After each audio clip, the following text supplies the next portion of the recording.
This little baby is called a reverse hyper, and it is king when it comes to low back issues, low back recovery, low back strengthening.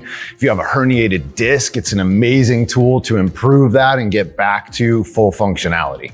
So this comes from a guy named Louie Simmons, famous from a place called Westside Barbell, which is big, strong power lifters. And those guys are deadlifting and squatting over 1,000 pounds. And so they end up with a lot of back issues. Our spines are just not meant to support that load, even if our muscles can get that big. And so he developed this tool to help those low back issues. And there's two key phases to this. Number one, when your legs are in, and let me just show you what it looks like as it's moving. When your legs are in underneath the machine here, our spine goes into extreme flexion. And what that flexion does is my legs tuck under, is it creates some space, some stretching through that low back, and it allows literally the disc to slide back into home base and to strengthen all those areas around.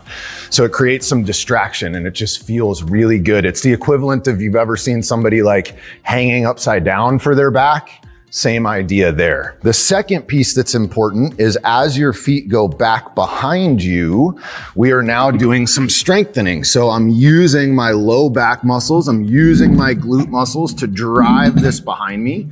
Each time I'm firing up those muscles, and so they're getting stronger. So not only am I getting some mobility, I'm getting some pain relief, but I'm also strengthening the area, and that's why it is incredible for the low back. If you wanna hop on and do these, there's this little foot loop down here.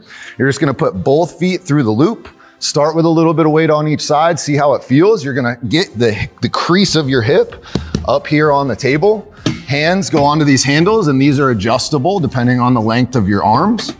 And what we wanna do is just think, squeeze the glutes, drive the legs back, and just think a little pause at the top. It's not actually gonna stop, but we don't just want momentum to do all the work for us. As the leg goes back, we wanna try and arch through the back, and then as it comes down, we're gonna round. So it's gonna look like this: arch, round, arch, round, arch. Each time really trying to squeeze the glute in that back shape. If you're just getting started, maybe do 3 sets of 10 to 15, see how you feel from there.